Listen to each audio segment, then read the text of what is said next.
بسم اللہ الرحمن الرحیم۔ بسم اللہ الرحمن الرحیم۔ الحمد للہ رب العالمین والصلاة والسلام علی اشرف الانبیاء وسید المرسلین، اما بعد فاعوذ باللہ من الشیطان الرجیم۔ رب اشرح لی صدری ویسر لی امری واحلل عقدۃ من لسانی یفقہوا قولی، ربنا زدنا علما اللہم فقہنا فی الدین۔ تفسیر القرآن الکریم کے آج کے اس درس میں ہم انشاءاللہ سورہ یونس اس کی آیت نمبر 30 سے 34 تک کا مطالعہ کریں گے۔ آج کی ان آیات سے جو ماخوذ موضوعات ہیں ان میں سب سے پہلا موضوع اس میں اللہ رب العزت نے ایک دن کا ذکر کیا ہے کہ جس دن حقیقت آشکار ہو جائے گی، اور پھر مشرکین مکہ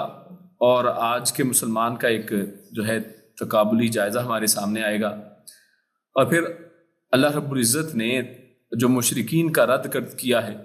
اور اسی حوالے سے ہمارے سامنے یہ بات آئے گی کہ جو حق ہے وہ ہمیشہ ایک ہی ہوتا ہے۔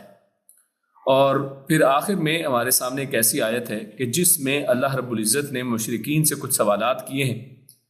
جن کے اوپر مشرکین کی طرف سے کوئی جواب نہیں ہے، تو مشرکین بھی جہاں پر لاجواب ہو جاتے ہیں۔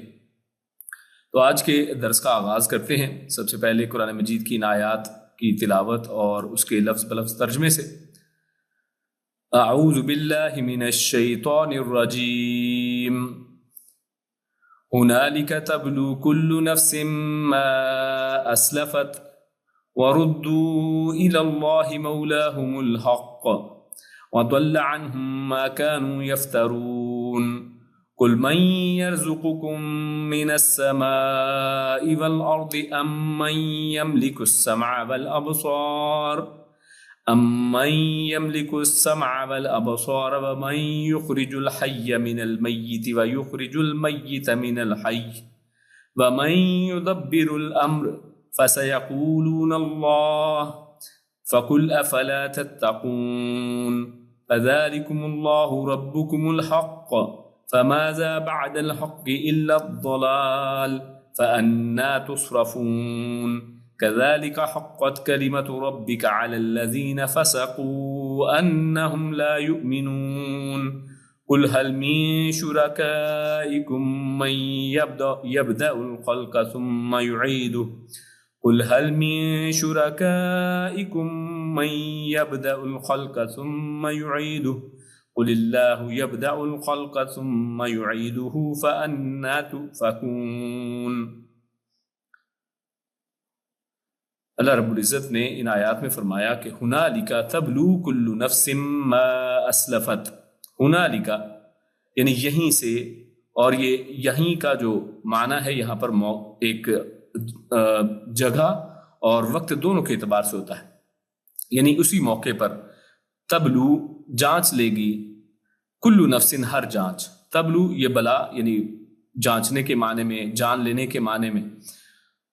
کلو نفسن ہر جان، ما جو اسلفت اس نے آگے بھیجا، وہاں جانچ لے گی ہر جان جو اس نے آگے بھیجا، وردو اور وہ سب لوٹائے جائیں گے، ردو یہ پیسو وائس ہے یعنی فعل مجہول ہے، وہ سب اور سب لوٹائے جائیں گے، الی اللہ اللہ کی طرف، مولاہم جو مولا ہے ان کا، الحق حقیقی جو ان کا حقیقی مالک اور مولا ہے، وضل اور گم ہو جائے گا، عنہم ان سے، ما جو کانوا وہ سب تھے، یفترون افترا کرتے، جو اپنے پاس سے گھڑتے اور خود سے جھوٹ بناتے، وہ ان سے گم ہو جائیں گے۔ قل آپ فرما دیجئے پیارے حبیب صلی اللہ علیہ وسلم، من کون، یرزقکم رزق دیتا ہے، کم تم سب کو، من السماء آسمان سے، والارض اور زمین سے، ام من یہ آ یہاں پر سوال والا ہے، آ کیا، من جو، ام من یا کیا، جو یا کون، من کون کے معنی میں بھی ہے، من کیا کون، یا کون، یملک مالک ہے، السمع سماعت کا، کانوں کا، والابصار اور آنکھوں کا، ومن اور کون، یخرجو نکالتا ہے، الحی زندہ کو، من المیت مردے سے، ویخرج اور کون نکالتا ہے، المیت مردے کو، من الحی زندہ سے، ومن اور کون، یدبر تدبیر کرتا ہے، پلان کرتا ہے الامر کام کا. فَسَيَقُولُونَ اللَّهُ تو یعنی اس سب کے نتیجے میں، ان تمام سوالوں کے جواب میں، پس ان قریب، اور یہ یقین اور تاکید کے معنی میں بھی سین آتا ہے، تو فسا یعنی پس ان قریب یا یقیناً، یقولون وہ سب کہیں گے اللہ کہ اللہ ہے. فقل تو آپ فرما دیجئے، افلا کیا بھلا نہیں، کیا پھر نہیں، یہ سوالیہ ہے، فلا یعنی اس جواب کے بعد پھر، کیا پھر نہیں، تتقون تم سب ڈرتے. فذالکم اللہ ربکم تو ذالکم پس لہذا، ذالکم یہی ہے، اللہ ربکم تمہارا، تم سب کا رب، الحق جو حقیقی ہے، یعنی تم سب کا حقیقی رب یہی اللہ ہے. فماذا پھر کیا، بعد الحق کی، حق کے بعد، الا سوائے، الضلال گمراہی کے، پھر حق کے بعد سوائے گمراہی کے پھر کیا ہے. فانا پھر کہاں، تصرفون تم سب پھیرے جاتے ہو. کذالک اسی طرح، حقت ثابت ہو گئی، سچ ثابت ہو گئی، کلمت بات، ربک آپ کے رب کی، علی الذین ان لوگوں پر، جو علی اوپر، الذین وہ لوگ جو، یعنی ان لوگوں پر جو، فسقوا جو سب فاسق تھے، اور فاسق یعنی نافرمان، جن سب نے نافرمانی کی، انہم کہ بے شک وہ، لا نہیں، یؤمنون کہ وہ سب ایمان نہیں لائیں گے. قل آپ فرما دیجئے، حل کیا، من شرکائکم من سے یا میں سے، شرکا شریکوں، کم تمہارے، کیا تمہارے شریکوں میں سے، من جو یعنی کیا کوئی ایسا بھی ہے جو، یبدأ جو ابتدا کر سکتا ہو، یعنی جس نے پہلی بار پیدا کیا ہو، جو پہلی بار پیدا کرتا ہو، الخلق مخلوق کو، ثم پھر، یعیدہ وہ اس کو دوبارہ بناتا ہو. اور یہاں پر عید کا لفظ جو ہے، یہ وہی لفظ ہے جو ہم اسلام میں 2 عیدوں کے بارے میں بولتے ہیں. عید ہر اس چیز کو کہتے ہیں جو بار بار آتی ہو، جس کی ایک فریکوینسی ہو، یعنی بار بار وہ آ سکے. تو یہاں پر بھی وہی معنی ہے، من یبدأ الخلق، یعنی کیا تمہارے شریکوں میں سے کوئی ایسا ہے جو پہلی بار پیدا کرتا ہو مخلوق کو اور پھر وہ دوبارہ بھی بناتا ہو اسے. قل اللہ، قل آپ فرما دیجئے، اللہ کہ اللہ ہی ہے، یبدأ پہلی بار پیدا کرتا ہے، الخلق مخلوق کو، ثم پھر، یعیدہ وہی دوبارہ بناتا ہے اسے. فانا پھر کہاں، تؤفکون تم سب بہکائے جاتے ہو. اس کے بعد ہم اس کی پہلی آیت نمبر 30 سے اس کی تفسیر کی طرف چلتے ہیں. تو ان آیات میں آپ نے دیکھا کہ اللہ رب العزت نے ان مشرکین کو مخاطب کیا ہے، اور پچھلی دفعہ بھی ہم نے جانا کہ اللہ رب العزت نے انہی کے حوالے سے بات چیت کی. اور آج کا جو آغاز ہے، ہنالک تبلو کل نفس ما اسلفت، اس جملے سے کیا ہے. اور ہنالک یہ یعنی اسی جگہ سے، اسی وقت سے، اس دونوں کے معنی میں اصل میں آتا ہے، وقت اور جگہ دونوں ہی اس میں آتی ہیں. تو اس لیے جو مترجم ہیں انہوں نے اس حوالے سے اس کا جو ترجمہ کیا ہے، جو یعنی اس کا بہتر ترجمہ ہو سکتا ہے جس میں دونوں ہی چیزیں شامل ہو جائیں ہنالک کے اندر، تو اس میں اس موقع پر کہا جا سکتا ہے کہ جس میں جگہ اور وقت دونوں ہی اصل میں ایک ہی لفظ کے اندر شامل ہو سکتے ہیں. تو فرمایا ہنالک تبلو کل نفس ما اسلفت،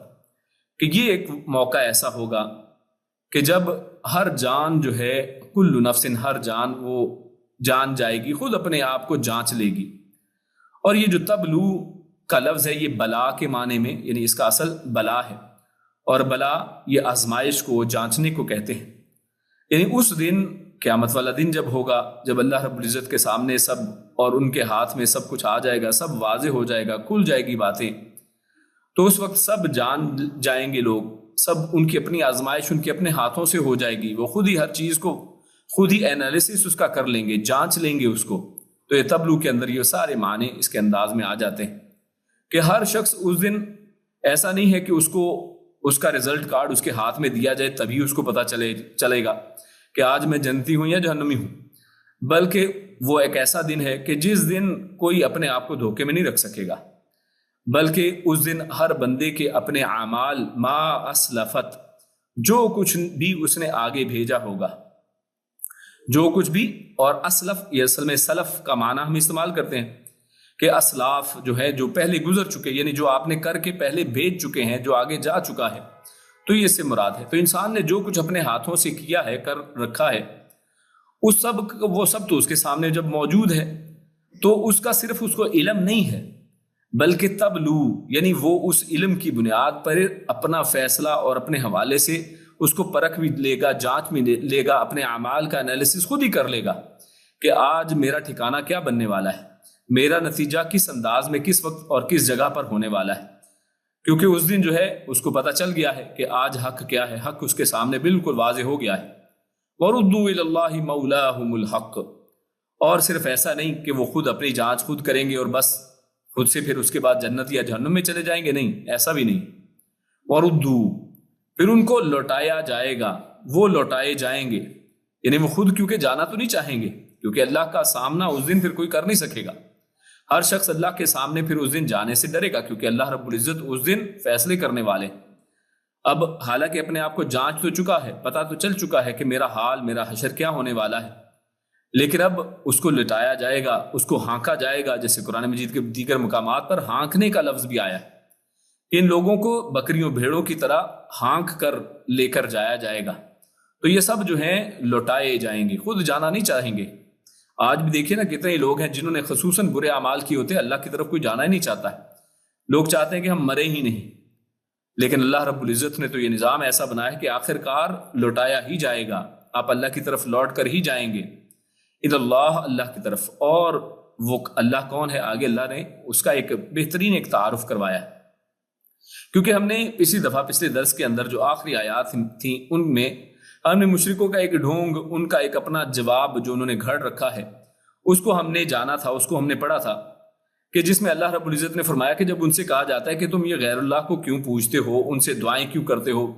کیوں ان کو پکارتے ہو، کیوں ان کو بلاتے ہو، تو ان کا جواب اللہ رب العزت نے وہاں پر ذکر کیا ہے کہ یہ لوگ کہتے ہیں کہ یہ ہمارے اللہ کے ہاں سفارشی ہیں، یہ اللہ کے سامنے ہماری سفارش کرنے والے ہیں، ہم ان کو نہیں پکارتے ہیں، بلکہ ہم نے تو ان کو اپنا سفارشی بنا رکھا ہے کہ یہ اللہ کے ہمیں قریب کر دیں گے، جیسا کہ دیگر مقامات پر یہ بھی آیا کہ وہ ہمیں اللہ کے قریب کر دیں گے۔ ان کا جواب اسی طرح تھا کہ ہم نے اصل میں ہم ان کی عبادت نہیں کرتے، بلکہ ہم نے ان کو صرف اپنا سفارشی سمجھا ہے، اللہ کے قریب ہونے کا ذریعہ سمجھا ہے، اور ہم نے تو ان کو صرف اپنا ایک کارساز بنایا ہے کہ ہمارا کام جو ہے کروا دیں گے، یہ ہمارے جو ہے وکیل بن جائیں گے۔ اور اللہ رب العزت نے یہاں پر اس وکالت، اس جو مولائیت ہے، اس کا بھی رد کر دیا ہے۔ دنیا میں لوگوں نے کتنے ہی لوگ جو ہے اپنے ولی بنا رکھے ہیں، ہاں وہ لوگ اللہ کے ولی ہیں، اللہ کے وہ محبوب اور اللہ کے پیارے، اللہ کے دوست ہیں، لیکن ہم لوگوں نے جو ان کو ولی بنا لیا، آج جو امت میں جو شرک کرنے والے لوگ ہیں انہوں نے ان لوگوں کو اپنا ولی بنا لیا اللہ کو چھوڑ کر۔ تو ہم نے تفصیلاً پچھلی دفعہ یہ بات کی تھی۔ تو ان لوگوں نے اپنے مولا گھڑ لیے، کسی نے کسی کو اپنا مولا کہنا شروع کر دیا اور لوگوں کو اپنا ولی بنا لیا اور اولیاء بنا لیے، اور پھر اولیاء ان کے سامنے وہی مناجات، وہی ان کو اپنا سفارشی سمجھنا، انہی کو اللہ کے ساتھ شریک ٹھہرانا، یہ سب معاملات شروع ہو گئے، اور اس کی ہم نے پوری تفصیل پچھلی دفعہ جانی تھی۔ تو اللہ یہاں پر آج فرماتا ہے اس آیت میں وَرُدُّوا إِلَى اللَّهِ مَوْلَاهُمُ الْحَقِّ، اب آج جو ہے نا ان کو اس حقیقی مولا کے سامنے پیش کر دیا جائے گا، اب اس کی طرف لوٹا دیے جائیں گے، اور اپنے اصل مالک کے پاس پہنچنے کے بعد نہ ان کے اپنے گھڑے ہوئے اور بنائے ہوئے مشکل کشا کہیں نظر آئیں گے، اور نہ ہی ان کی کوئی مدد کرنے والا ہوگا،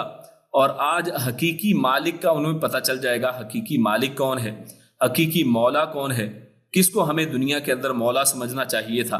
کس کو اپنا ولی اور مددگار سمجھنا چاہیے تھا، کس کو مددگار سمجھتے ہوئے کس کے سامنے اپنی دعائیں رکھنی چاہیے تھی،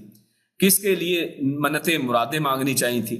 اس دنیا کے تمام مولا جو ہیں وہ اس دن ان کو سمجھ آ جائے گی کہ اِلَى اللَّهِ مَوْلَاهُمُ الْحَقِّ، کہ آج جس کی طرف ہم لوٹائے جا رہے ہیں وہ مولاہم الحق ہے، وہ ان کا حقیقی مولا ہے، وہ ان کا حقیقی مالک ہے۔ آج وہ اصل میں حقیقی جو ہے مشکل کشا انہیں نظر آ جائے گا کہ اصل میں تو یہ ہے، یہ جو ہم نے گھڑ لیے تھے، یہ جن کے نام ہم نے خود رکھ لیے تھے کہ فلاں داتا ہے، فلاں کرنی والا ہے، فلاں مشکل کشا ہے، فلاں جو ہے وہ بیڑیوں کو اتارنے والا ہے، اور یہ اپنے پاس سے جو ہم نے چیزیں بنا رکھی تھیں، آج پتہ چل جائے گا کہ وردوا الی اللہ مولاہم الحق، جب ان کو ایک حقیقی مالک کی طرف، حقیقی مولا کی طرف لوٹایا جائے گا، اور ان کو پتہ چل جائے گا کہ یہ سارے جو حقیقی اگر یہ ہے تو پھر باقی سب جن کو ہم سمجھتے رہے ہیں وہ ظاہر ہے وہ حق نہیں ہے۔ وَضَلَّ عَنْهُمْ مَا كَانُوا يَفْتَرُونَ، اور اس بات کو اور واضح کرنے کے لیے اللہ رب العزت نے یہ ایک اور بات کہی، فرمایا وَضَلَّ، ضلہ کہتے ہیں گم ہو جانے کو یا راستہ بھٹک جانے کو، بھول جانے کو، گم ہو جانا۔ اور سورۃ الفاتحہ کے اندر ہم یہ آیت بار بار پڑھتے ہیں، ہر نماز کی ہر رکعت کے اندر پڑھتے ہیں، وَلَا الضَّالِّينَ غیر المغضوب علیہم ولا الضالین، جو راستہ بھٹکے ہوئے تھے ان کے بھی راستے پر اے اللہ ہمیں نہ چلانا۔ اور یہاں پر وہی اصل میں یعنی معنی وہی ہے، ضلہ گم ہو جائے، گم ہو جائے گی، اس دن گم ہو جائیں گے کون؟ عنہم، ان سے، ما کانوا یفترون، کیونکہ ان لوگوں نے اصل میں دنیا کے اندر یہ سمجھ رکھا تھا، اور یہ خود سے نہیں سمجھا تھا اصل میں۔ پہلی بات تو شیطان نے ان کے دماغوں میں یہ بات ڈالی، پھر اس کے بعد یہ فارمولہ جو ہے یہ جھوٹے اور فراڈیوں کے دماغوں میں بھی آ گیا، اور ان لوگوں نے پھر اس کو ایسے رٹنا شروع کیا، اور لوگوں کے سامنے اپنی جھوٹی کرامتیں، اور صرف انہوں نے خود نہیں، بہت سے ایسے ہیں کہ جو خود نیک اور نیک سیرت لوگ تھے، اللہ کے ولی تھے، جب وہ چلے گئے تو یہ پیسہ کھانے والے لوگ، یہ جو مجاور ہیں،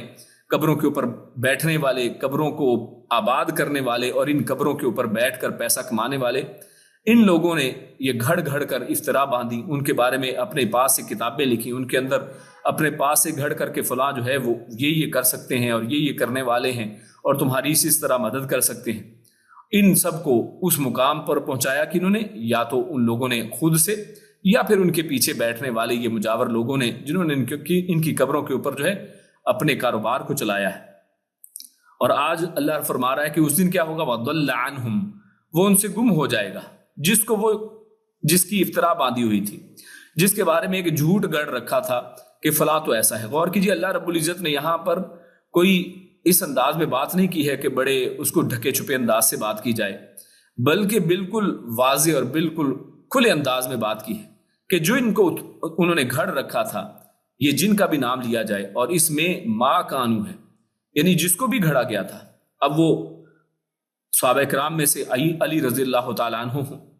جن کے لیے یا علی مدد کے نعرے لگتے ہیں، ان کو مولا علی کہا جاتا ہے اور ان کو مشکل کشا سمجھا جاتا ہے، مشکلوں میں پکارا جاتا ہے، چاہے وہ جو ہے یا حسین کہہ کر پکارنا ہو یا عباس علمدار کہہ کر پکارنا ہو، اور ان کے اوپر جا کر ان سے منتیں مرادیں ماننی ہو، یا پھر اس کے بعد کے اولیاء میں جیسے غوث کسی کا نام رکھ لیا، کسی کا نام داتا رکھ لیا۔ ما کانوا یفترون، اللہ فرما رہا ہے کہ جس کو بھی انہوں نے گھڑ رکھا تھا، جو بھی جھوٹ باندھ رکھا تھا، یہ سب جھوٹ ہے، اور اس دن یہ جتنے بھی جھوٹے جو ہے اپنے پاس سے گھڑ کر بنائے ہوئے تھے وہ گم ہو جائے گا۔ اب ان کو امیدیں تو یہ تھی نا کہ قیامت والے دن یہ آ کر ہمیں وہاں پر بچائیں گے، اللہ کے ہاں ہمارے سفارشی بنیں گے، جیسے پچھلی آیات میں ہم نے پڑھا تھا، پچھلے درس میں۔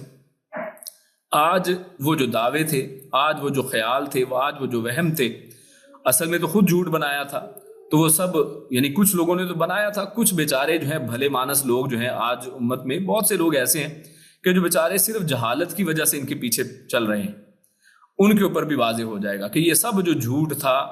وہ آج جو جھوٹ کہیں پر بھی نظر نہیں آ رہا ہے، وہ گم ہو جائے گا، اس دن ڈھونڈیں گے۔ اور قرآن مجید کی دیگر آیات میں اس چیز کو اللہ نے بڑی واضح انداز میں بیان کیا ہے کہ اس دن وہ تلاش کریں گے کہ آج وہ شرکاء کدھر ہیں کہ جو زمین کے اوپر دنیا کے اندر جن کو ہم پکارتے تھے،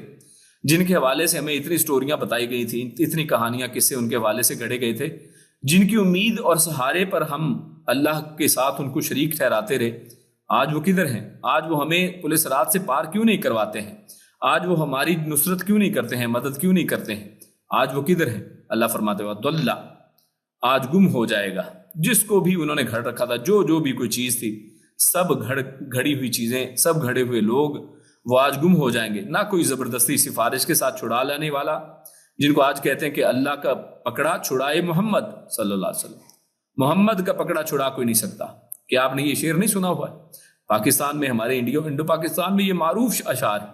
کہ اللہ کا پکڑا تو چھڑائے محمد صلی اللہ علیہ وسلم چھڑائیں گے، لیکن محمد صلی اللہ علیہ وسلم اگر کسی کو پکڑ لیں تو کوئی چھڑا نہیں سکتا، محمد کا پکڑا چھڑا کوئی نہیں سکتا۔ اب غور کیجئے، یہ کیا گندے عقیدے، اور یہ ہم سمجھتے ہیں کہ رسول اللہ صلی اللہ علیہ وسلم کی شان ہے، نہیں، یہ اللہ کے ساتھ جو ہے شرک ہے۔ اللہ سے بڑھا دینا ہے کہ محمد صلی اللہ علیہ وسلم، اللہ کا پکڑا تو محمد چھڑا سکتے ہیں صلی اللہ علیہ وسلم، لیکن اگر آپ پکڑ لیں کسی کو تو کوئی چھڑا نہیں سکتا ہے. نہیں، ایسا کچھ بھی نہیں ہے. اللہ کے اوپر کوئی زبردستی نہیں کر سکتا ہے. ہم قل هو اللہ کے اندر کیا پڑھتے ہیں؟ قل هو اللہ احد اللہ الصمد. اللہ بے نیاز ہے، وہ کسی سے پوچھتا نہیں ہے، کسی سے ڈکٹیشن نہیں لیتا ہے، وہ کسی سے مشورہ نہیں کرتا ہے. وہ مرضی کا مالک، وہ رب ہے، وہ خالق ہے، اور وہی مالک ہے، وہ مدبر الامر ہے، وہ اپنے فیصلے خود کرتا ہے. تو لہٰذا کوئی زبردستی اس کے ساتھ نہیں کر سکتا. لیکن لوگوں نے یہ بنا رکھی ہیں باتیں کہ جناب میں نے ایسے خود کسی، آپ یوٹیوب کو سرچ کیجئے آپ کو ملیں گے کہ جو ہے غوث پاک جو ہیں وہ اللہ کو اپنی باتوں میں لگا لیں گے اور اپنے مریدوں کو جنت میں جو ہے وہ پل صراط کراس کرا کے انٹر کرا لیں. نعوذ باللہ. اللہ کے اوپر اتنا بڑا جھوٹ، اور اللہ رب العزت کو ایسا سمجھنا کہ اس کو کوئی باتوں میں لگا سکتا ہے. یہ اللہ کے اوپر اتنے بڑے جھوٹ یہ خبیث قسم کے لوگ جو ہیں وہ لگاتے ہیں. تو خیر، یہ سب لغو اور جھوٹی باتیں جو ہیں اس دن ہوا ہو جائیں گی، گم ہو جائیں گی، انہیں وہاں پہ کوئی ملے گا ہی نہیں. کیوں؟ کیونکہ ان کی کوئی حقیقت ہی نہیں، سب تھا ہی صرف جھوٹ. یعنی کوئی کسی قابل بھی ہوتا نا تو چلیں کوئی تھوڑی بہت اس کے اندر سچ ہوتی. کہتے ہیں نا کہ ہر جھوٹ کے پیچھے بھی کچھ نہ کچھ سچائی ہوتی ہے. نہیں، یہاں پر وہ بھی نہیں. اس دن کچھ بھی سچ نہیں ہے. کیوں؟ کیونکہ اس سے پہلے جملے میں کیا فرمایا؟ وَرُدُّوا إِلَى اللَّهِ مَوْلَاهُمُ الْحَقِّ. کیونکہ حقیقی مولا تو اب اس کی طرف تو لوٹائے جا چکے ہیں، اور جب حقیقی ایک ہے تو اس کے مقابلے میں کوئی بھی جو حقیقی نہیں ہے وہ سب باطل ہیں. چاہے وہ کوئی بھی بڑا ہو، چاہے کوئی وہ چھوٹا ہو، چاہے وہ چاہے رسول اللہ صلی اللہ علیہ وسلم کی ذات ہو، چاہے وہ اولیاء اللہ کی ذات ہوں، یا جو خود سے گھڑے ہیں ان کی تو کوئی اوقات ہی اور حیثیت ہی نہیں ہے. اس کے بعد اللہ فرماتا ہے کل. اب یہاں سے اللہ رب العزت نے جو مشرک اور شرک کرنے والے لوگ ہیں ان کے رد میں جو دلائل ہیں ان کا آغاز کیا ہے. تو جو شخص یاد رکھنا چاہتا ہے کہ شرک کے خلاف دلائل کیا ہیں، تو پہلی بات وہ یاد رکھ لے کہ ایک ہی جگہ پر بہت سے دلائل کو اللہ رب العزت نے سورۃ یونس اس کی آیت نمبر 31 میں ذکر فرمایا ہے. تو اس آیت کو وہ نوٹ کر سکتا ہے دلیل کے طور پر، اور اگر کبھی دوبارہ اس کی طرف آنا پڑے، کسی کو دلیل دکھانی پڑے تو آپ دکھا سکتے ہیں، خود سے دیکھ سکتے ہیں. اللہ کیا فرماتا ہے یہاں پر؟ اللہ رب العزت نے اس آیت میں 4 جو ہیں وہ بڑے دلائل دیے ہیں، اور یہ 4 چیزیں یعنی ان میں سے کوئی ایک بھی کرنے والا اصل میں نہیں ہے. جن کو بھی اللہ کے ساتھ پکارا جاتا ہے، وہ چاہے بت ہوں، چاہے وہ ولی اولیاء ہوں. اور پچھلی دفعہ ہم نے تفصیلاً اس کے اوپر بات کی تھی کہ جتنے بھی بت بھی ہیں وہ حقیقت میں پیچھے کوئی نہ کوئی ولی اور کوئی نیک بزرگ ہی تھا. خود مشرکین مکہ نے جو بت گھڑ رکھے تھے وہ کوئی مجرد بت نہیں تھے کہ صرف کوئی بت ہے لکڑی کو پوجتے تھے، نہیں، بلکہ اس کے پیچھے مکہ کے ہی جو تاریخ کے نیک لوگ تھے. کوئی حاجیوں کو ستو پلاتا تھا، کوئی نیکی کے کام کرتا تھا، صدقہ خیرات کرتا تھا، یا مختلف انداز میں ان کی کوئی نہ کوئی حیثیت اس سے پہلے تاریخ میں گزر چکی تھی، اور ان کی یاد میں ان لوگوں نے بت بنا رکھے تھے. تو اصل میں وہ بتوں کی عبادت نہیں تھی بلکہ پیچھے انہی بزرگوں کی ہی عبادت تھی. اور ہم اس کے بھی پیچھے گئے تھے کہ جہاں سے صحیح حدیث کے مطابق شرک کا دنیا کے اندر، اس زمین کے اندر آغاز ہوتا ہے وہ نوح علیہ السلام کی قوم ہے. اور اس میں بھی یہی ہم نے دیکھا تھا کہ اس میں بھی جو نیک اور صالح لوگ تھے ان کی امت کے، ان لوگوں کے حوالے سے شیطان نے ان کو گمراہ کیا اور ان کے بارے میں یہ کہا کہ یہ تو بڑے کرنی بھرنی والے ہیں اور ان کو تم بھول جاؤ گے، ان کے اوپر پتھر رکھ دو، ان کی قبروں کے اوپر. تو شروع میں ان کی قبروں کے اوپر صرف پتھر رکھے گئے، بعد میں ان کے وہم و گمان میں، ان کے ذہنوں میں یہ بات ڈالی کہ یہ پتھروں سے آپ کو سمجھ میں نہیں آئے گی، ان کے چہرے بنا لو تاکہ تم یاد رہے، تمہاری آنکھوں کے سامنے رہیں. اور پھر آہستہ آہستہ وقت گزرتا جاتا ہے اور وہ نئے سے نئے آئیڈیاز ان کو دیتا ہے، حتیٰ کہ اس لیول تک لے آتا ہے کہ یہ اللہ کے ہاں تمہارے سفارشی ہیں، تم ان کے ذریعے سے اللہ تک پہنچو، تم ڈائریکٹ اللہ تک نہیں پہنچ سکتے ہو. جبکہ اللہ کہتا ہے کہ جب سألک عبادی عنی، جب میرے بندے مجھ سے میرے بارے میں پوچھیں تو کہیں فإنی قریب اجیب دعوت الداعی اذا دعان، کہ وہ قریب ہی ہے اور دعا مانگنے والے کی دعا کو کب سنتا ہے؟ اذا دعان، جیسے ہی وہ پکارتا ہے اللہ اس کو سنتا ہے. اس میں کوئی ڈیلے نہیں ہے کہ پہلے جناب آپ پہلے کسی کے ذریعے سے آئیں. جیسے یہ غلط مثالیں جو ہیں اللہ کے ساتھ جوڑی جاتی ہیں، یہ مثالیں اللہ کے ساتھ اللہ کو شیوا نہیں دیتی ہیں. یہ اللہ کی توہین ہے کہ اللہ کے ساتھ یہ مثالیں دی جائیں کہ جناب بادشاہ کو ملنا ہو تو جناب آپ کو جانا پڑے گا، پہلے اس کے وزیر سے اپوائنٹمنٹ لینی پڑے گی، اور پھر اس طرح کرتے کرتے کرتے سیڑھیاں کو پکڑ کے چھت پہ جانا ہو تو سیڑھی پکڑنی پڑے گی. یہ اللہ ہے میرے بھائی، یہ چھت نہیں ہے اور یہ کوئی دنیا کا بادشاہ نہیں ہے. یہ اللہ رب العزت کی ذات ہے کہ جس کے لیے کوئی ایسی باتیں ایسے جو ہے اپنی طرف سے گھڑنے کی ضرورت نہیں. اللہ رب العزت کا قرآن اس کے اوپر واضح ہے.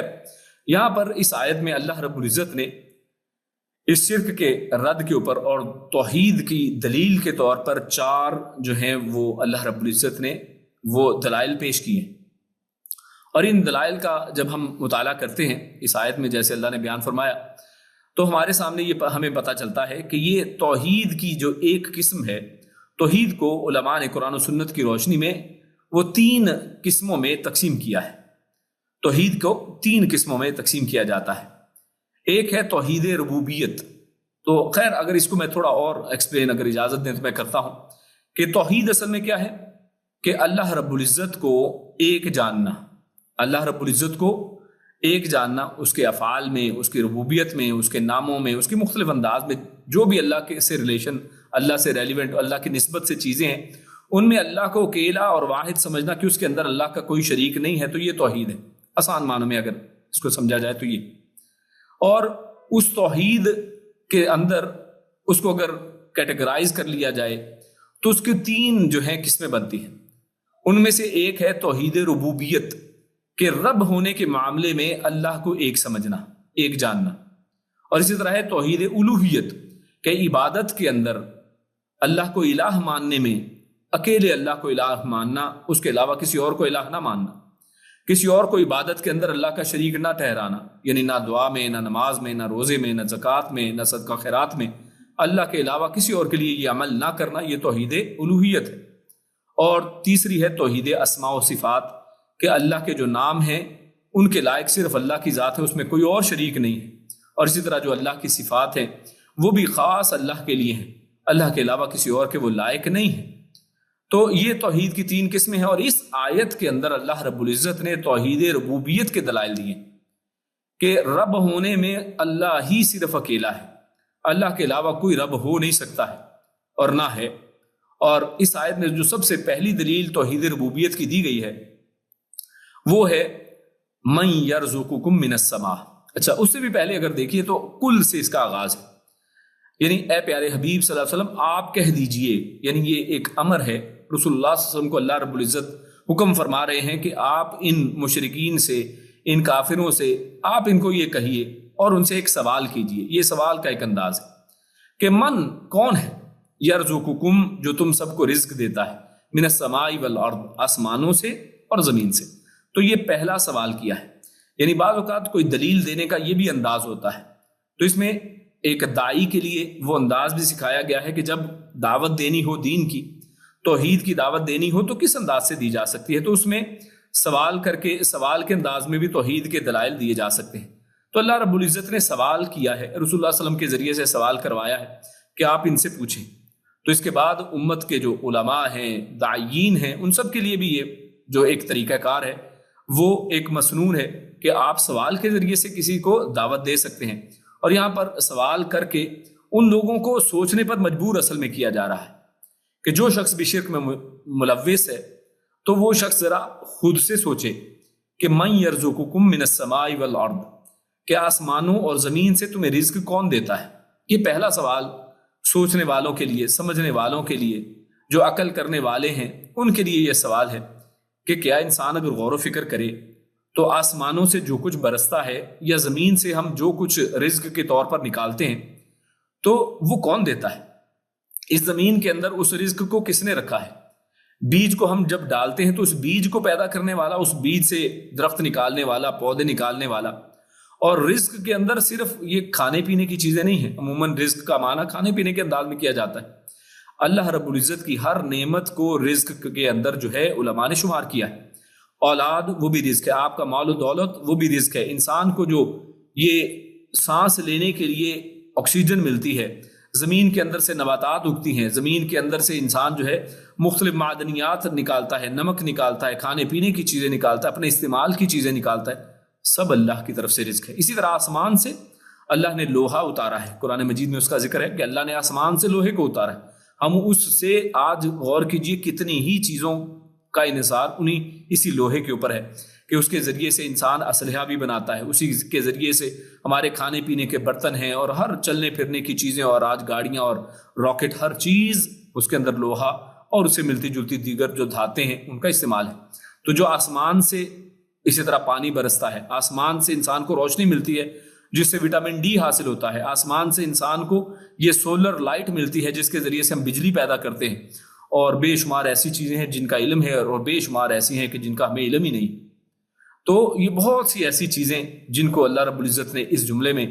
اس ایک مختصر انداز میں کہہ دی کہ جو کون ہے کہ جو آسمان سے اور زمین سے تمہارے لیے رزق اتارتا ہے، تمہیں رزق دیتا ہے۔ تو کیا اللہ کے علاوہ کوئی ہے؟ اب وہ انسان خود غور کرے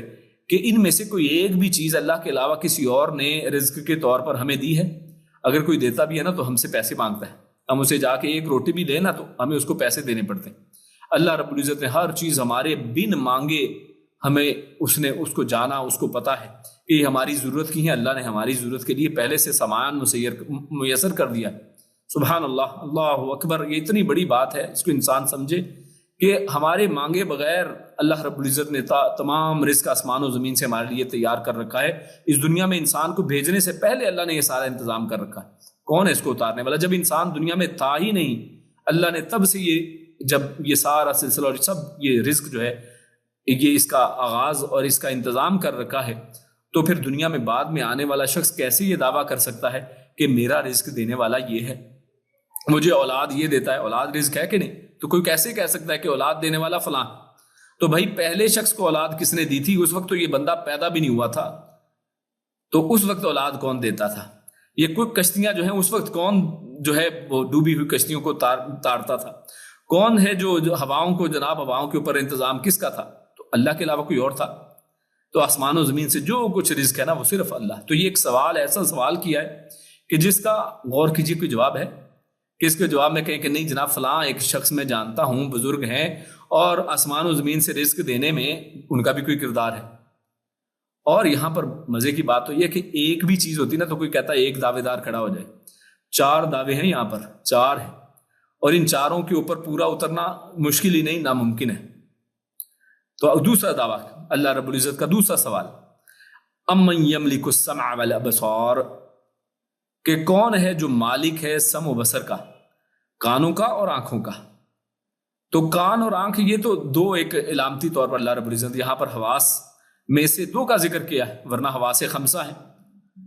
انسان کی حواس جن کے ساتھ انسان چھوتا ہے، انسان دیکھتا ہے، بولتا ہے، یہ کتنی چیزیں،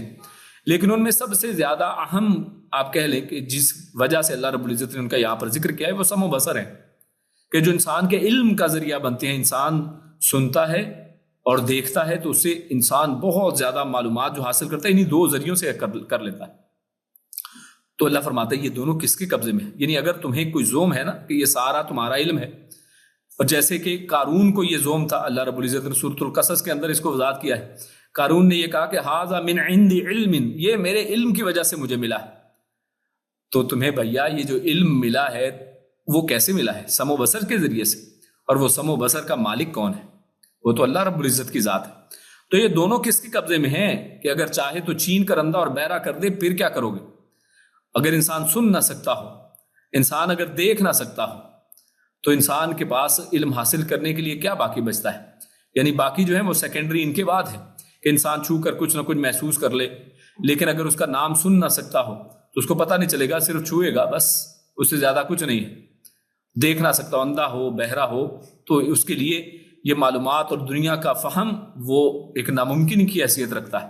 تو خیر اللہ فرماتا ہے کہ ان دونوں میں سے یہ 2 ہی چلے باتیں کر لیں، کانوں اور آنکھوں کو کس نے پیدا کیا ہے، کون ان کا مالک ہے؟ یہاں پر تخلیق کے بعد تخلیق کی بات نہیں کی بلکہ اس کی ملکیت کی بات کی۔ ان کا مالک کون ہے کہ جب مرضی سوئچ آن اور سوئچ آف کر دے، جو یہ دے دے اور تم سے لے لے، کیونکہ مالک کے قبضے میں ہر چیز ہوتی ہے۔ تو ان کا مالک کون ہے؟ تو یہ اللہ رب العزت کی ذات ہے۔ من یخرج الحی من المیت۔ اب آگے تیسرا سوال اللہ رب العزت وہ کرتے ہیں کہ کون ہے جو یخرج الحی من المیت، جو زندے کو مردے سے نکالتا ہے۔ اور یہاں پر 2 باتیں کی ہیں، ایک یہ کہ جو زندے کو مردے سے نکالتا ہے، وَيُخْرِجُ الْمَيِّتَ مِنَ الْحَيِّ، اور کون نکالتا ہے مردے کو زندے سے، یعنی زندے سے، زندہ کو مردے سے، اور پھر مردے کو زندے سے نکالنا۔ یعنی یہ 2 عکس جو چیزیں ہیں، یہ دونوں چیزیں اللہ کے علاوہ کوئی نکالنے والا ہے، اس کے اوپر انسان غور کرے۔ اور اس بات کو کر کے اس کے اندر ہر چیز اللہ رب العزت نے پورے دنیا کے نظام، موت و حیات وہ سب کو اصل میں اس کے اندر جو ہے احاطہ کر لیا ہے کہ موت و حیات کا اختیار کس کے پاس ہے، کون ہے جو زندہ کو مردہ سے اور مردہ کو زندہ سے نکالتا ہے۔ آپ دیکھیے کتنی ہی چیزیں ہیں کہ جو زندہ کو مردے سے نکالنا، یعنی جیسے بیج ڈالا تو بیج کیا ہے؟ مردہ ہے۔ کوئی کہتا ہے کہ بیج جو ہے وہ زندہ چیز ہے، بالکل مردہ ہے، لیکن جب زمین کے اندر ڈال دی جاتی تو اس میں سے ایک زندہ درخت نکلتا ہے جو سانس لیتا ہے، جس کے اندر حصے ہوتی ہیں۔ حتیٰ کہ بعض جاندار پودوں کے بارے میں تو آج لوگوں کو معلوم ہے کہ جیسے چھوئی موئی کا پودا ہے، آپ ٹچ کریں وہ اس کے اوپر ریئیکٹ کرتا ہے۔ بعض حتیٰ کہ جانوروں کا اور بعض چھوٹے چھوٹے حشرات کا شکار کرتے ہیں، ان کو کھاتے ہیں، یعنی اس طرح کے پودے آپ جانتے ہیں۔ تو یہ کون ہے جو مردے سے زندے کو نکالتا ہے؟ اور اسی طرح لہلہاتے کھیت ہمارے سامنے ہیں۔ اور اسی طرح مومن اور کافر میں سے ایک دوسرے سے کون نکالتا ہے؟ یعنی کافر کیا ہے؟ یہ ایک مردے کی مثال ہے اس کی، جیسے بعض دوسری جگہوں پر آیات کے اندر، احادیث کے اندر اس کی مثال ہمارے سامنے آتی ہے، ایک مردے کی طرح ہے، اور اس میں سے اللہ رب العزت زندے کو نکال لیتا ہے۔ کافروں کے گھروں میں آپ کتنے ہی لوگ دیکھیں گے کہ جو مومن ہیں، اور اسی طرح کتنے ہی مومنوں کے گھر ہیں کہ جن کے اندر گھروں میں کافر ہیں، جیسے نوح علیہ السلام کی مثال ہے کہ ان کے اپنے گھر میں کافر ہیں، اور اسی طرح اور چند انبیاء کا اللہ نے قرآن میں ذکر کیا ہے۔ تو یہ تمام چیزوں کو اگر آپ دیکھ لیں تو کون ہے جو زندے کو مردے سے اور مردے کو زندے سے نکالتا ہے؟ انڈے میں سے جو بچہ نکلتا ہے، پرندہ نکلتا ہے، کوئی جاندار نکلتا ہے، تو انڈا وہ ایک مردہ ہے اور اس میں سے زندہ نکل آتا ہے۔ تو یہ اتنا بڑا سوال ہے کہ کون ان میں سے کوئی ایک بھی کام کر سکتا ہو۔ وَمَن يُدَبِّرُ الْأَمْرَ، اور آخری اور چوتھی جو اللہ رب العزت نے یہاں پر اس آیت میں دلیل دی ہے، ورنہ دلائل تو بے شمار ہے اس آیت کے اندر، توحید ربوبیت کے اندر کہ اللہ کا رب ہونا، یعنی ایک تو اس آیت کے ذریعے آپ یہ سمجھ لیں کہ رب کے اندر کیا کیا شامل ہے۔ رب ہونے کے اندر یہ ہے کہ کون رزق دیتا ہے، اور اسی طرح کون زندگی اور موت کا مالک ہے، کون سم و بصر کا، اور یعنی جو انسان کو نعمتیں ملی ہیں ان کا مالک کون ہے، اور کون اسی طرح وَمَن يُدَبِّرُ الْأَمْرَ، کون ہے جو امور کی تدبیر کرتا ہے، جتنے بھی احکامات ہیں ان کو صادر کرنے والا اور ان کے بارے میں تدبیر کرنے والا کہ کیا، کب اور کس طرح سے ہو۔ کیا اللہ کے علاوہ کوئی ایک بھی شخص دنیا میں ہے؟ خود حضرت علی رضی اللہ تعالیٰ عنہ کے حوالے سے یہ معروف ایک روایت ملتی ہے کہ جن کو خود لوگ مشکل کشا سمجھتے ہیں، جبکہ وہ خود کیا کہتے ہیں کہ میں نے خود پہچانا ہے انسان کو، میں نے اپنے جو ہے معاملات میں جو میں کوئی ایک ارادہ کرتا ہوں، اپنے ارادوں کے ٹوٹنے سے میں نے پہچانا ہے کہ انسان کیا ہے، کہ انسان کے کتنے ہی ارادے ہیں کہ وہ ارادہ کرتا ہے کہ صبح میں یہ کروں گا، آج میں یہ کروں گا، اور وہ کر ہی نہیں پاتا ہے، چاہے جتنا مرضی کوئی طاقتور شخص ہو۔ تو اصل میں کاموں کی تدبیر کون کرتا ہے؟ ہاں، انسان کو اللہ نے حکم دیا ہے کہ انسان تدبیر کرے اور پلان کرے، لیکن اس پلان کے اوپر بھی وما تشاءون الا ان یشاء اللہ رب العالمین، انسان کوئی چیز چاہ بھی نہیں سکتا ہے لیکن اس کے اوپر اللہ کی چاہت ہوتی ہے۔ یعنی انسان جو کچھ بھی چاہتا ہے یہ بھی اللہ رب العزت کی چاہت ہی سے، اگر اللہ یہ ہمیں یہ چاہت خود سے سلیکٹ کرنا، خود سے چوز کرنا، اللہ رب العزت یہ صلاحیت ہمیں نہ دے تو کیا ہم یہ خود سے چوز کر سکتے ہیں اپنے لیے کچھ بھی؟ اللہ رب العزت نے ہمیں یہ صلاحیت دی ہے کہ ہمیں انسانوں کو یہ اس صلاحیت سے نوازا کہ ہم چیزوں کے اندر سے خود سے کچھ چیزوں کو سلیکٹ کر سکیں،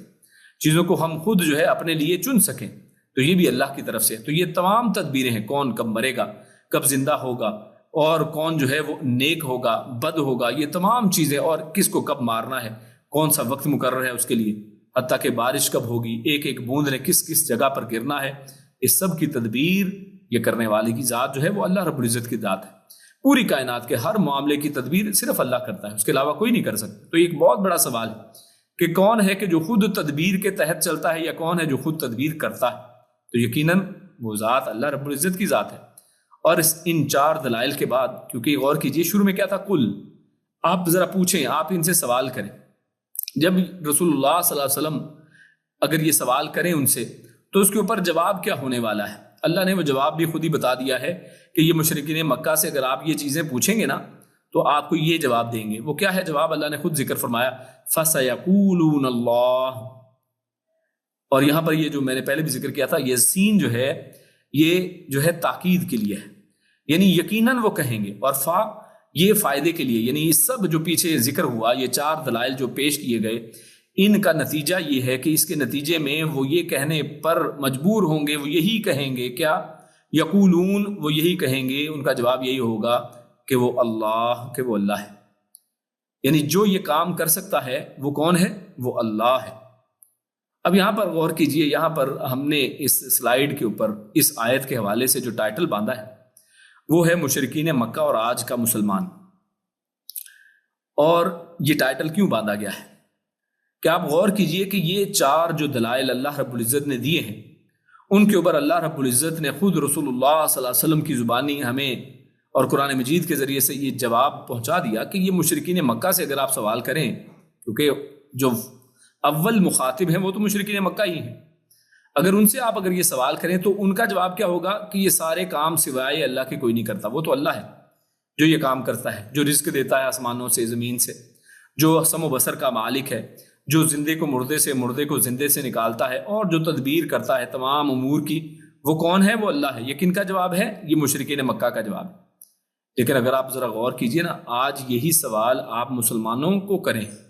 تو ان میں کتنے ہی مسلمان آپ کو ملیں گے کہ جو رزق کے معاملے میں اللہ کے علاوہ کسی اوروں کو بھی سمجھتے ہیں کہ جناب رزق کے لیے آپ فلاں بزرگ کو پکڑ لیں، آپ کا رزق جو ہے بڑھ جائے گا، فلاں کی حاضری چلے جائیں، فلاں کے بزرگ کے اوپر نظر و نیاز دیں تو آپ کا جناب ست خیرہ۔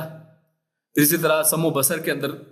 اور اسی طرح یخرج الحی من المیت، وہ انہوں نے ایسے ایسے قصے مشہور کر رکھے ہیں کہ فلاں نے ایسے کیا تو مردہ زندہ ہو گیا، فلاں نے انہوں نے جھوٹ ہی بولا تھا کہ جناب اس کے اندر مردہ ہے، تو وہ جب دیکھا تو وہ زندہ تھا، حالانکہ صرف امتحان کے لیے کہہ رہا تھا، تو لیکن جب دیکھا تو وہ مر چکا تھا صرف ان کے کہنے سے۔ یعنی کتنے بزرگوں کے لیے یہ سمجھا جاتا ہے کہ یہ موت اور حیات بھی ان کے قبضے میں ہے، یا ان کے وہ جو کہہ دیں وہ ہو جاتا ہے۔ اور تدبیر الامر کے حوالے سے کہ جناب بزرگ نے کہا تھا کہ جا بیٹا ہو جائے گا، اور وہ کام ہو جاتا ہے۔ کیا ایسا ہے؟ کیا کوئی شخص دنیا کے اندر کوئی ایک بھی شخص ایسا ہے؟ پچھلے دفعہ ہم نے درس میں یہ پڑھا تھا کہ جب مشرکین مکہ نے رسول اللہ صلی اللہ علیہ وسلم سے یہ سوالات کیے تھے نا کہ آپ اپنی نبوت کے ثبوت کے لیے آپ یہ ہمارے سامنے یہ فلاں فلاں کام کر کے دکھائیں، تو اللہ کے نبی صلی اللہ علیہ وسلم نے کہا تھا کہ میں بھی انتظار کرتا ہوں، یہ اللہ کی مرضی ہے کہ اللہ رب العزت یہ ایسا کرتا ہے یا نہیں کرتا ہے، میں اپنی مرضی سے معجزہ بھی نہیں دکھا سکتا۔ اور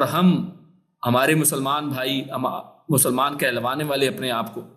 وہ یہ اولیاء اور بزرگوں کے لیے یہ عقیدے رکھتے ہیں کہ جناب فلاں نے کچھ کہہ دیا تو وہ ہو کر رہے گا۔ کیا ایسا ہے؟ اور یہ بات غور کریں، مشرکین مکہ کے ساتھ اگر آپ میں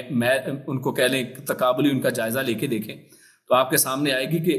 ان توحید ربوبیت کے اندر مکہ کے مشرک تو توحید ربوبیت کے قائل تھے، لیکن آج کے کتنے ہی مسلمان ہیں کہ جو توحید ربوبیت کے اندر بھی شرک کا شکار ہے، جبکہ زیادہ تر جو مشرک ہیں وہ توحید ربوبیت کے حوالے سے آپ کو قائل ہی ملیں گے۔ لیکن آج کے مسلمانوں کی حالت بہت بری ہے۔ فقل، تو اللہ کے نبی اللہ رب العزت فرماتا ہے تو اے پیارے حبیب صلی اللہ علیہ وسلم آپ فرما دیجئے، یعنی جب ان کا جواب یہ ہے کہ وہ اللہ ہی کو رب مانتے ہیں، یہ تمام جو چیزیں رب کی خصوصیات ہیں، تو فقل، تو پھر آپ بھی کہیے آگے سے افلا تتقون، تو پھر تم ڈرتے نہیں ہو؟ یعنی جب تمہیں پتا ہے کہ رب اللہ کی ذات ہے تو پھر تم ڈرتے کیوں نہیں ہو؟ تو اس سے معلوم ہوا کہ رسول اللہ صلی اللہ علیہ وسلم کے وقت کے کافر بھی اس بات کے قائل تھے کہ کوئی اللہ کے برابر نہیں اور کوئی اس کا مقابلہ نہیں کر سکتا، مگر بتوں یا بزرگوں کو اس کی جناب میں وہ اپنا وکیل اور وسیلہ سمجھ کر مانتے تھے، جیسے پچھلی آیت میں آیا۔ تو پھر وہ کرتے کیا تھے؟ یعنی جب رب مانتے تھے اصل میں وہ کہتے تھے کہ یہ ہمارے اللہ کے یہاں سفارشی ہیں۔ اور غور کیجئے، رب ماننے سے کوئی شخص جو ہے وہ توحید والا نہیں بنتا ہے، یعنی صرف ایک توحید کے اوپر وہ پورے اترتے تھے، توحید ربوبیت، اور اللہ کو کیونکہ الہ نہیں مانتے تھے، اللہ کو رب مانتے تھے کہ اللہ رزق دینے والا ہے، مانتے تھے کہ سم و بصر کا مالک وہ ہے، مانتے تھے کہ زندہ کو مردے سے، مردہ کو زندے سے نکالنے والا وہ ہے، اور تدبیر کرنے والا تمام امور کی وہ اللہ ہی ہے، لیکن وہ یہ نہیں مانتے تھے کہ وہی عبادت کے لائق ہے، عبادت میں وہ شریک کرتے تھے، وہ کہتے کہ وہ عبادت کے اندر وہ شریک کیونکہ کرتے تھے اس لیے وہ کافر ٹھہرے۔ تو اس لیے صرف توحید ربوبیت کا کوئی قائل ہو کوئی شخص تو یہ اس کے لیے جنت میں جانے کی گارنٹی نہیں ہے، ابھی بھی وہ شرک میں مبتلا ہو سکتا ہے جیسا کہ مشرکین مکہ تھے، اس کے باوجود ان کو مشرک ہی کہا گیا ہے حالانکہ توحید ربوبیت کے قائل۔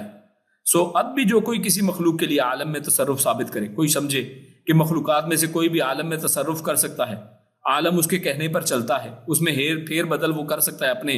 ارادے سے، اپنے خیال سے، تو وہ اور اپنا وکیل ہی چاہے سمجھ کر وہ سمجھتے ہوں کہ یہ اللہ کے وکیل ہیں، یہ اللہ رب العزت نے ان کو کچھ جو ہے طاقتیں دی ہیں، اور اس کو مانے اور اس پر شرک ثابت ہو، تو یعنی یہ وہ ان کو صرف چاہے وکیل ہی سمجھتا ہو نا، چاہے صرف سمجھتا ہو کہ یہ اللہ کے ہمارے سفارشی ہیں، پھر بھی وہ جو ہے وہ مشرک ثابت ہوتے ہیں، چاہے ان کو اللہ کے برابر نہ بھی سمجھتے ہوں، اور چاہے وہ سمجھتے ہو کہ اللہ کے مقابلے کی تو یقیناً ان کے اندر طاقت نہیں ہے، اور یقیناً اب جس سے بھی بات کریں وہ کہیں گے ہم ان کو اللہ تو نہیں سمجھتے ہیں۔ لیکن کیا یہ باتیں درست نہیں ہیں؟ کہ ایسا نہیں ہے کہ ان کے سامنے اپنی مرادیں رکھی جاتی ہیں اور کہا جاتا ہے کہ جناب فلاں کے درگاہ پر آپ جائیں تو آپ کو لڑکا ہوگا، لڑکی نہیں ہوگی، یا فلاں کے دربار پر آپ حاضری دے دیں تو آپ کا جناب بیڑا پار ہے، ایسا کہا جاتا ہے۔ تو لہٰذا یہ آیت ایسے تمام لوگ، چاہے مسلمانوں کا لبادہ اڑے ہوئے ہوں، چاہے نام کے مسلمان ہوں، ان سب کے لیے آنکھیں کھولنے والی ہے، اور اللہ رب العزت کا جواب خود ہے کہ جواب یہ ہونا چاہیے کہ وہ اللہ ہی ہے جو یہ سارے کام کر سکتا ہے، اور اگر کسی کا جواب ایسا نہیں ہے تو وہ اپنی حالت کا ذمہ دار اپنے آپ کو خود سمجھے کہ وہ کس راستے پر چل رہا ہے، کہ وہ اللہ سے ڈرنے والا اصل میں نہیں ہے۔ آگے اللہ فرماتا ہے فَذَلِكُمُ اللَّهُ رَبُّكُمُ الْحَقُّ۔ اب جب اتنا کچھ ثابت ہو گیا، اب اتنا جب وضاحت کے ساتھ اللہ رب العزت نے بات کر دی،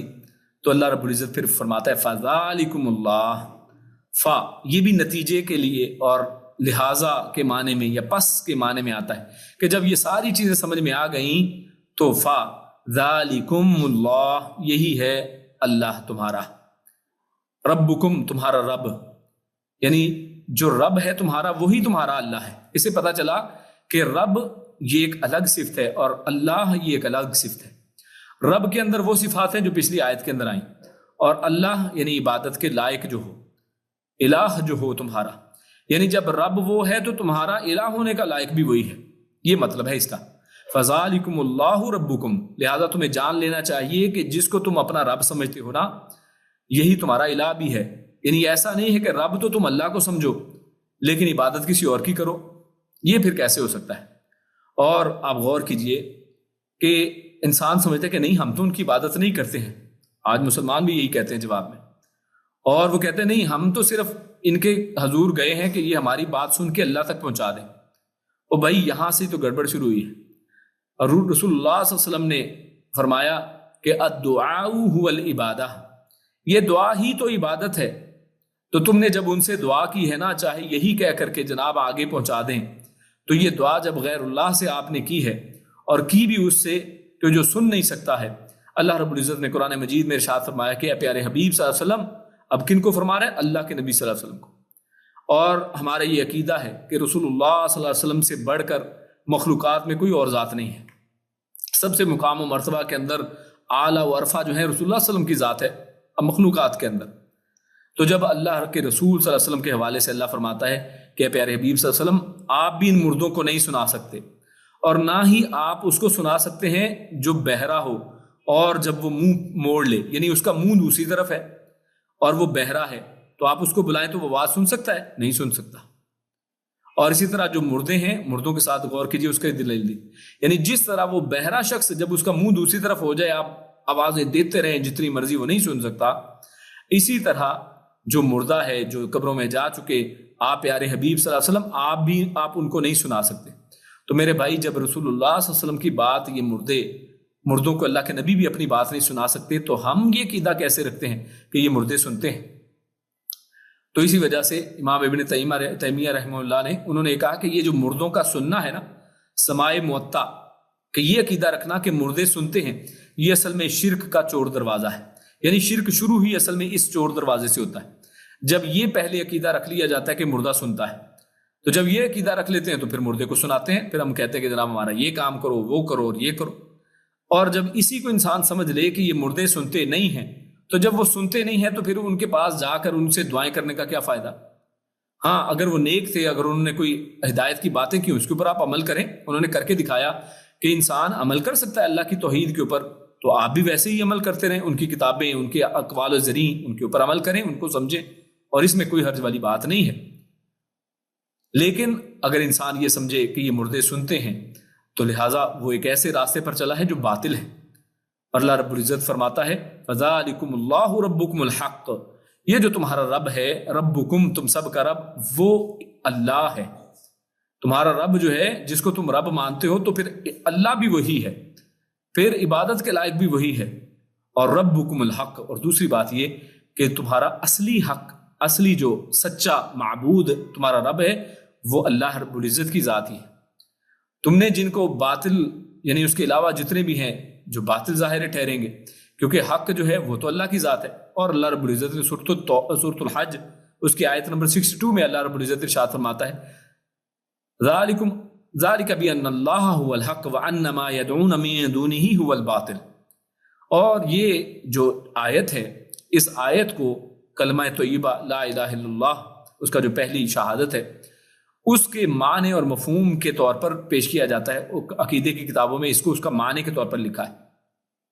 کہ جب ہم کہتے ہیں نا کہ لا الہ الا اللہ، کہ اللہ کے علاوہ کوئی حقیقی معبود نہیں ہے، یعنی اگر کوئی شخص یہ کہے کہ اللہ کے علاوہ کوئی معبود نہیں ہے تو یہ بات غلط ہے، یہ درست معنی نہیں ہے اس کا کہ اللہ کے علاوہ کوئی معبود نہیں ہے۔ نہیں، اللہ کے علاوہ معبود تو ہیں لیکن ہیں جھوٹے، ہیں وہ باطل، جیسے سورۃ الحج آیت نمبر 62 نمبر نوٹ کر لیں اور یاد رکھیں اللہ کیا فرماتا ہے، ذالک بأن اللہ هو الحق، یہ اس لیے کہ جو اللہ ہے نا وہی حق ہے، وَأَنَّ مَا يَدْعُونَ مِن دُونِهِ هُوَ الْبَاطِلُ، اور جن جن کی بھی یہ لوگ اللہ کو چھوڑ کر اللہ کے علاوہ عبادت کرتے ہیں وہ سب باطل ہیں۔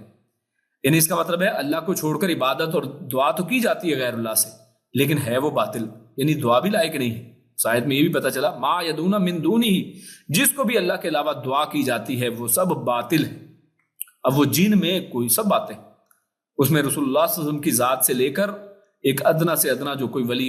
ولی ہے وہ سب شامل ہے۔ دعا میں اگر پکارا جائے گا تو صرف اللہ رب العزت کو پکارا جائے گا، کیونکہ حقیقی وہی ہے، سچا وہی ہے، باقی جو بھی ہے وہ کیا ہے، وہ باطل ہے۔ اور اللہ نے اس کی وضاحت خود فرمائی ہے یہاں پر ہی، فرمایا فَمَاذَا بَعْدَ الْحَقِّ إِلَّا الضَّلَالُ، کہ حق کے بعد جب پتہ چل گیا کہ حق وہ ہے، صرف اللہ کی ذات ہے، حقیقی صرف اللہ کی ذات ہے، سچی، اور جس کو واقعی رب ماننا چاہیے، جس کو واقعی الہ ماننا چاہیے وہ ذات اللہ کی ہے، تو پھر اس کے علاوہ جس کو بھی مانا جاتا ہے، اب خواہ کوئی بھی ہو، تو غور کیجیے نا، آپ کے پاس دو ہی آپشن ہوتی ہے اس معاملے میں، خصوصاً توحید اور شرک کا جب معاملہ آئے تو آپ کے پاس دو آپشن ہے، درمیانہ تیسرا کوئی راستہ نہیں ہے، یا تو وہ حق ہوگا یا پھر باطل۔ اب اس آیت میں واضح طور پر اللہ نے کیا فرما دیا کہ حق کون ہے، وہ تو اللہ کی ذات ہے جو تمہارا رب ہے، جس کے رب ہونے پہ پچھلے دلائل ہم نے دیکھی، جس کے اندر بھی یہ چیزیں موجود ہیں وہ تمہارا الہ ہونے کے لائق ہے، وہ تمہارا رب تو ہے ہی، وہ تو ظاہر ہے، وہ دلائل سے پتہ چل گیا، الہ ہونے کے لائق بھی کیا ہے، وہی ہے، فذالکم اللہ، وہ اللہ ہی ہے جو اس کے لائق ہو، تو تمہارا الہ ہونے کے لائق وہ ہے جو تمہارا اصل رب ہے۔ اس کے علاوہ پھر کیا ہوگا، جب الہ وہ ہے، حق وہ ہے، تو دو حق تو نہیں ہو سکتے ہیں کہ حق بھی ہو اور باطل بھی ہو، کہ ایک بندے کو کہیں کہ ہاں یہ جو میں جس کو اللہ کے علاوہ پکارتا ہوں نا، بڑے کرنی برنے والے بزرگ ہیں تو یہ حق لیکن ہیں باطل، یہ کیسے ہو سکتا ہے؟ یعنی یا وہ حق ہیں یا پھر وہ باطل ہیں اس معاملے میں خصوصاً۔ ہاں ویسے وہ نیک اللہ کے نبی ہوں، اللہ کے ولی ہوں، وہ کوئی بھی نیک انسان ہو، جیسے حضرت عیسیٰ علیہ السلام کو اللہ کے علاوہ پکارا جاتا ہے، ان کو اللہ کا بیٹا سمجھا جاتا ہے، تو وہ حضرت عیسیٰ اپنے نبی ہونے کے حوالے سے وہ حق ہیں۔ لیکن جب بات ہماری ہو رہی ہے ربوبیت کی، بات ہو رہی ہے الہ ہونے کی، کیا ان سے دعا کی جا سکتی ہے؟ کیا ان کو رب مانا جا سکتا ہے؟ تو نہیں، اس معاملے میں ان کو رب ماننا، ان کو اللہ کے ساتھ شریک ماننا، یہ باطل ہے، چاہے وہ نبی ہوں چاہے وہ ولی ہوں۔ تو جب اللہ کا رب اور مالک ہونا حق ہے اور صرف اسی کا صاحب اختیار ہونا حق ہے، تو پھر کسی اور کا صاحب اختیار ہونا یا اللہ تعالیٰ سے بات منوانے کی قوت رکھنے والا ہونا باطل نہیں تو اور کیا ہے؟ اس کے باوجود تمہارا دل کیسے مانتا ہے کہ حق کو چھوڑ کر گمراہی اور توحید کو چھوڑ کر شرک کی راہ اختیار کرو، جبکہ اس کو چھوڑ کر باقی بچتا کیا ہے؟ اللہ خود فرما رہے فَمَاذَا بَعْدَ الْحَقِّ إِلَّا الضَّلَالُ، اللہ کو جب چھوڑ دیا، اللہ کے بعد پھر باقی کیا بچتا ہے؟ باقی صرف گمراہی بچتی۔ یعنی اس کے بعد اگر کسی اور کا نام پھر بھی کوئی لے کہ نہیں پھر بھی فلاں کچھ نہ کچھ تو کر سکتے ہیں، تو میرے بھائی وہ پھر گمراہی ہے، یہ گمراہی کے علاوہ کچھ نہیں ہے۔ تو اس سے معلوم ہوا کہ حق ہمیشہ ایک ہی ہوتا ہے۔ اللہ نے فرمایا کہ فَذَلِكُمُ اللَّهُ رَبُّكُمُ الْحَقُّ، حق تو تمہارے سامنے پتہ چل گیا، حق ایک ہی ہے، وہ اللہ کی ذات ہے،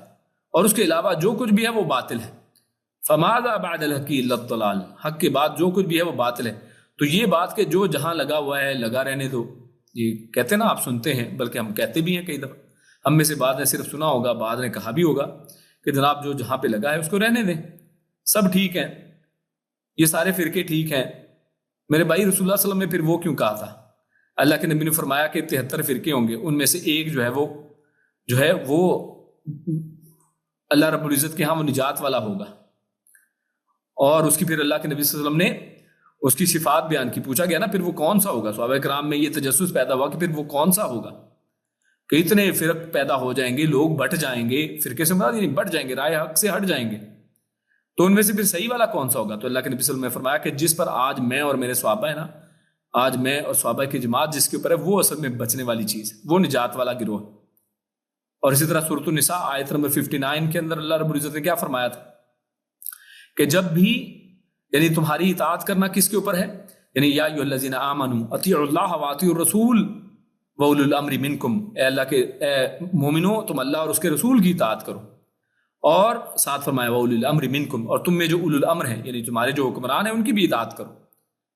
اور آگے پھر اللہ رب العزت کیا فرماتے ہیں، فرمایا فَإِن تَنَازَعْتُمْ فِي شَيْءٍ فَرُدُّوهُ إِلَى اللَّهِ وَالرَّسُولِ، کیونکہ حق دو نہیں نہ ہو سکتے، اس وجہ سے جب کوئی تنازع پیدا ہو جائے، یہ نہیں کہ یہ بھی ٹھیک ہے وہ بھی ٹھیک ہے، جب تنازع پیدا ہو جائے تو اللہ رب العزت کیا ارشاد فرماتے ہیں، پھر کیا کرنا ہے، آپ اللہ کی طرف جانا ہے اور اس کے رسول کی طرف آپ کو رد کرنا ہے، اس کی طرف لوٹانا ہے، ان کی طرف اپنے فیصلے کو اپنے معاملات کو لے کر جانا ہے، اور جو وہ فیصلہ کر دیں گے پھر اس کو قبول کرنا ہے، پھر یہ نہیں کہنا کہ نہیں پھر یہ اس کی کوئی تعویل کریں ہماری سمجھ میں نہیں آ رہا ہے، نہیں، پھر اس کے بعد اس کے اوپر فیصلہ ہو جائے گا۔ اور یہ ہے کہ بھی اگر اس حق کے باوجود یعنی یہ ہے حق، اللہ نے اس کی صفات بیان کر دی، اس کو واضح کر دیا ہے، یہ نہیں کہ سب ٹھیک ہے، سب ٹھیک نہیں ہے، یعنی جو لوگ اللہ کے علاوہ کسی اور کو پکارتے ہیں وہ مشرک ہیں، وہ شرک کے راستے پر چلنے والے ہیں، آپ یہ نہیں کہہ سکتے کہ وہ حق پر بھی ہیں، ایٹ اے ٹائم وہ دونوں نہیں ہو سکتے۔ اسی طرح ایمان ہے تو ایمان کے ساتھ ایمان کے ساتھ ساتھ جو ہے شبہ، اور شبہ نہیں ہو سکتا ہے کہ بعض لوگ شکوک و شبہات کا شکار رہتے ہیں، ان کو شک رہتا ہے بہت سی چیزوں کے اوپر، بہت سی قرآن مجید کی آیات کے اوپر، بہت سی احادیث کے اندر وہ شکوک و شبہات کا اظہار کرتے رہتے ہیں۔ نہیں، ایسا نہیں ہے، آپ کے دل کے اندر، آپ کے عقیدے کے اندر یا تو ایمان ہو سکتا ہے یا پھر شک ہو سکتا ہے، دونوں ایٹ اے ٹائم اس دل کے خانے کے اندر نہیں آ سکتے ہیں، یا ایمان ہوگا یا پھر شک ہوگا، جہاں پر شک ہے وہاں پر ایمان نہیں ہے، اور ایمان وہ حق ہے، حق کے ساتھ ہے، اللہ کو ایک ماننا، اس کے الہ ہونے میں، اس کے رب ہونے میں، اس کے اسماء و صفات کے اندر، اور جب اس کو مان لیا تو پھر اس کے بعد جو ہے باقی جو بھی بچے گا وہ سب دلال ہے، وہ سب گمراہی ہے، وہ راستے سے ہٹنا ہے۔ رسول اللہ صلی اللہ علیہ وسلم نے ایک دفعہ زمین کے اوپر ایک خط کھینچا، اور اس خط کے 2 دائیں طرف خط کھینچے اور 2 بائیں طرف خط کھینچے، اور اللہ کے نبی صلی اللہ علیہ وسلم نے فرمایا کہ میرا راستہ یہ درمیان والا سیدھا راستہ ہے، اور جو دائیں اور بائیں 2 اور 2 4 یہ جو لائنیں اللہ کے نبی نے لگائیں، فرمایا کہ یہ جو ہے گمراہی والے، ان کے اوپر شیطان بیٹھا ہے، یعنی یہ حق کے راستے نہیں ہے، ایک ہے حق کا راستہ، وہ طرح طرح کے راستے حق کے راستے نہیں ہوتے کہ جس کے اوپر مرضی چلتے رہو سب حق ہیں، نہیں۔ ہاں اچھا، کوئی یہاں پر ایک کنفیوز ہو سکتا ہے تو اس کی کنفیوژن دور کر لیتے ہیں، وہ یہ کہ بعض اللہ کے نبی صلی اللہ علیہ وسلم کے جو معمولات ہیں وہاں سے احادیث کے اندر ہمیں 2 طریقے ملتے ہیں، تو جو رسول اللہ صلی اللہ علیہ وسلم سے 2 طریقے ملتے ہیں تو دونوں ایٹ اے ٹائم حق ہیں، صحیح حدیث سے ثابت ہو جائے تو دونوں ایٹ اے ٹائم حق ہیں، لیکن دونوں آپ جانیں گے کہ متضاد نہیں ہوں گے کبھی بھی، یعنی اس کے اوپر جو راسخ علماء ہیں ان لوگوں نے بڑی تصریح کے ساتھ واضح طور پر یہ لکھا ہے کہ کوئی ایک بھی حدیث یا کوئی ایک بھی فرمان ہے رسول اللہ صلی اللہ علیہ وسلم یا قرآن مجید کا فرمان ایسا نہیں ہے جو ایک دوسرے سے ٹکراتا ہو۔ ہاں آپ کی سمجھ میں نہیں آ رہا، کوئی بھی ٹکراتا نہیں ہے، کیونکہ دونوں باتیں بالکل ٹیلی کرتی ہیں۔ ہاں جہاں پر رسول اللہ صلی اللہ علیہ وسلم سے کوئی 2 چیزیں ثابت ہیں کہ اللہ کے نبی نے ایسے کہا، جیسے سجدے کے اندر رسول اللہ صلی اللہ علیہ وسلم نے یہ دعا بھی پڑھی اور کسی دوسرے صحابی نے کہا کہ یہ دعا بھی پڑھی، تو دونوں ہی دعائیں اللہ کے نبی نے پڑھی، تو یہ 2 ایسی نہیں ہے کہ ایک حق ہے اور دوسری باطل ہے، نہیں، یہ اس چیز کی بات نہیں ہو رہی، اصل میں بات یہ ہو رہی ہے کہ کوئی ایک شخص یہ کہے کہ رسول اللہ صلی اللہ علیہ وسلم کی بات اور اللہ کی بات حق ہے، اور کوئی شخص کہے کہ نہیں میرے امام کی بات بھی حق ہے، تو بھائی اللہ اور اس کے رسول کی بات کے حق ہونے کے اوپر تو ہمارے پاس دلیل موجود ہے قرآن و سنت میں، امام کی بات کے حق ہونے کے اوپر آپ کے پاس کوئی دلیل نہیں ہے۔ وہ انسان ہیں، اللہ کے بندے ہیں، ان کی بہت سی باتیں درست بھی ہوں گی اور ان میں غلطی کا بھی چانس ہے۔ اجتہاد کسے کہتے ہیں؟ اسی کو تو کہتے ہیں کہ اگر کسی شخص نے اپنی پوری حسن نیت کے ساتھ دین کے بات کو سمجھنے کی کوشش کی، اور علماء میں سے، یعنی عام لوگوں میں سے نہیں، علماء میں سے، ائمہ میں سے، انہوں نے دین کی بات کو سمجھنے کی کوشش کی، اور پھر اس کے بعد ان کا جو نتیجہ جو نکال پائے وہ اگر درست تھا تو اللہ کے ہاں وہ اجتہاد میں درست ثابت ہوگا، اور اللہ کے ہاں ان کو 2 نیکیاں ملیں گی۔ اور دوسری صورت یہ ہے کہ اس کوشش کے باوجود ان کا نتیجہ غلط تھا، جس نتیجے پہ وہ پہنچے وہ درست نہیں تھا، تو ان کو تو 1 نیکی ملے گی، کیونکہ اس اجتہاد میں وہ درست نہیں تھا، ان کا نتیجہ اللہ کو معلوم ہے،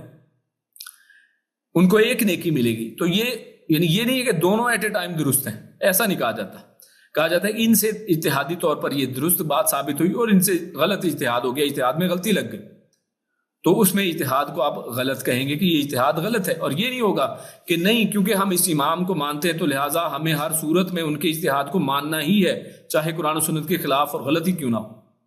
اس کے اوپر آپ کے پاس کوئی دلیل نہیں ہے۔ اللہ رب العزت نے علماء کی طرف جانے کا خود حکم فرمایا ہے، فَاسْأَلُوا أَهْلَ الذِّكْرِ إِن كُنتُمْ لَا تَعْلَمُونَ، اگر تمہیں نہیں پتا علماء سے پوچھو۔ لیکن ساتھ ہی علماء کو یہ نہیں کہ علماء کو آخری کوئی بتایا ہو کہ علماء نے جو فیصلہ کر دیا پھر وہی حق ہے، نہیں، ایسا کچھ بھی نہیں۔ کوئی ایک حدیث کوئی آیت نہیں پیش کر سکتے، اس کے خلاف آیت سورۃ النساء کی آیت نمبر 59 آپ کے سامنے ہے۔ اللہ فرماتا ہے کہ فَإِن تَنَازَعْتُمْ فِي شَيْءٍ فَرُدُّوهُ إِلَى اللَّهِ وَالرَّسُولِ، کہ اگر تمہارے درمیان کوئی تنازع پیدا ہو جائے تو اللہ اور اس کے رسول کی طرف اس کو لوٹا دیا جائے، فیصل وہ ہوں گے، فیصلہ ان کی طرف سے آئے گا کہ اللہ نے کیا فرمایا تھا، اللہ کے رسول نے کیا فرمایا، اس کی روشنی میں دیکھیں کہ وہ بات امام کی درست ہے یا نہیں ہے۔ سب کے سب ایٹ اے ٹائم حق پر ہونا یہ بات درست نہیں ہے، یعنی یہ صرف اس کو یعنی ان کے ساتھ کیونکہ ایک اٹیچمنٹ ہے، یہ جذباتی بات ہرگز نہیں ہے، یہ اللہ کے دین کا معاملہ ہے۔ تو خیر آگے چلتے ہیں، آیت نمبر 33 اللہ فرماتا ہے كَذَلِكَ حَقَّتْ كَلِمَةُ رَبِّكَ عَلَى الَّذِينَ فَسَقُوا أَنَّهُمْ لَا يُؤْمِنُونَ۔ اللہ فرماتا ہے كَذَلِكَ، اسی طرح، حقت سچ ثابت ہو گئی، کلمۃ ربک علی الذین فسقوا، جو نافرمان ہے نا ان کے حوالے سے اللہ کی یہ بات سچ ثابت ہو گئی کہ انہم لا یؤمنون، کہ وہ ایمان نہیں لائیں گے۔ اللہ کیونکہ اللہ رب العزت کی ذات کیونکہ سب کچھ جانتی ہے، تو جس طرح اللہ تعالیٰ کا رب ہونا ثابت ہوا یا ثابت ہوا کہ حق کے بعد گمراہی کے سوا کچھ بھی نہیں ہے، تو اسی طرح اللہ کی یہ بات بھی ثابت ہوئی کہ جو لوگ فسق اختیار کریں گے، یعنی اللہ نے اختیار دیا تھا نا، آپ چاہے جو مرضی اختیار کریں، آپ کے اختیار کے مطابق آپ کو قیامت والے دن جو ہے اجر ملنے والا ہے، بدلہ ملنے والا ہے۔ یعنی جان بوجھ کر اگر آپ ضد اور سرکشی اختیار کریں گے اور وہی دلالت والا گمراہی والا راستہ اختیار کریں گے، اگر وہ ایمان نہیں لائیں گے جان بوجھ کر بھی، تو پھر اللہ رب العزت کیا فرماتے ہیں کہ انہم لا یؤمنون، تو اللہ کی بات پھر سچ ثابت ہو جائے گی نا کہ یہ لوگ جو ہیں یہ ماننے والے نہیں ہیں، اللہ کو تو پہلے ہی پتہ ہے۔ تو اس وجہ سے اللہ رب العزت کی بات کہ یہ ایمان نہیں لائیں گے اللہ کو پہلے سے سب پتہ ہے، تو وہ سچ ثابت ہو جاتی۔ شاہ عبد القادر رحمہ اللہ وہ لکھتے ہیں یعنی چونکہ اللہ کے علم میں تھا کہ یہ لوگ سرکش اور نافرمان ہوں گے، اس لیے اللہ تعالیٰ نے ان کی قسمت میں ایمان لکھا ہی نہیں، یعنی اللہ نے ان کو مجبور نہیں کیا ہے، یعنی اس سے کوئی پھر کنفیوز نہ ہو، ان کے ہاتھ میں سارا کچھ اللہ نے دیا ہے، مرضی ان کے ہاتھ میں دی ہے، چنو بھئی یہ چنتے ہو یہ چنتے ہو، لیکن اللہ کو پہلے سے پتا ہے کہ یہ کیا چنے گا اور اس کا نتیجہ کیا نکلے گا، اور اللہ نے پہلے سے ہی کہ اس سے رک جاؤ، اللہ نے منع کیا تھا کہ یہ نہ کرنا، اللہ نے منع کیا تھا کہ اس چیز کو آپ نے اختیار نہیں کرنا، حرام کام نہیں کرنا، اللہ نے حکم دیا تھا کہ حلال کو آپ نے اپنانا ہے، اللہ کے نبی کی بات کو سننا ہے، حق کو قبول کرنا ہے، اور ضلالت جو ہے اس کے علاوہ سب ضلالت ہے، لیکن اس کے باوجود شرک پہ لگے رہے، تو پھر اللہ رب العزت کی بات سچ ثابت ہو گئی کہ اسی وجہ سے کہ اللہ کو پتا تھا کہ یہ ایمان لائیں گے ہی نہیں۔ تو یہاں پر صرف تقدیر کی طرف ایک بات ہے کہ اللہ کا یہ علم ہے، اللہ کو پہلے سے پتا تھا، اللہ کا کلمہ، اللہ کی بات اللہ نے جو لوح محفوظ میں لکھ رکھی تھی وہ سچ ثابت ہو گئی کہ یہ نافرمانیاں کرتے چلے جائیں گے حتیٰ کہ یہ ایمان لائیں گے ہی نہیں، یہ ایمان لانے والے ہی نہیں ہیں۔ اس کے بعد آگے اللہ فرماتا ہے، آیت نمبر 34 ہے آج کی، یہ آخری ہماری آیت، قل، پھر ایک دفعہ سوال کیا گیا ہے، یعنی پہلے یہ 4 دلائل ان کو مخاطب کیا گیا، ان سے سوالات کیے گئے اور اس سے ثابت کیا گیا کہ یہ لوگ جو ہے توحید ربوبیت کو مانتے ہیں لیکن اس کے باوجود مشرک ٹھہرتے ہیں کیونکہ اللہ نہیں مانتے ہیں۔ اب پھر ایک دفعہ سوال کیا گیا، کل، آپ فرما دیجئے پیارے حبیب صلی اللہ علیہ وسلم، حل من شرکائکم من یبدأ الخلق ثم یعیدہ، کیا جن کو تم اللہ کے علاوہ شریک ٹھہراتے ہو، جنہیں تم نے خود اللہ کا شریک بنا لیا ہے، کیا ان میں کوئی ایک بھی ایسا ہے من یبدأ الخلق، کہ جو پہلی بار مخلوق کو پیدا کرتا ہو، ثم یعیدہ، اچھا یہ تو کتنا زبردست اور چیلنج کی دیکھیں کیسا، کہ پہلی بار پیدا کرنے والا کوئی نہیں ہے، تو آگے فرمایا ثم یعیدہ، پھر اس کو کوئی دوبارہ بھی بناتا ہو. یعنی انسان کو جیسے اللہ نے پہلی دفعہ بنایا نا، پھر اس کے بعد انسان جب مر جائے گا تو مٹی ہو جائے گا. جیسے مشرک کہتے ہوتے تھے کہ جب انسان مٹی ہو جائے گا تو کیسے زندہ ہو جائے گا دوبارہ؟ تو اللہ کہتا ہے کہ میں تو کر سکتا ہوں، تم میں کوئی ایسا ہے کہ یہ کر سکتا ہو؟ اور بھائی جب وہ خود ہی نہیں رہے گا، جب خود مٹی ہو گیا تو پھر زندہ کیسے کرے گا؟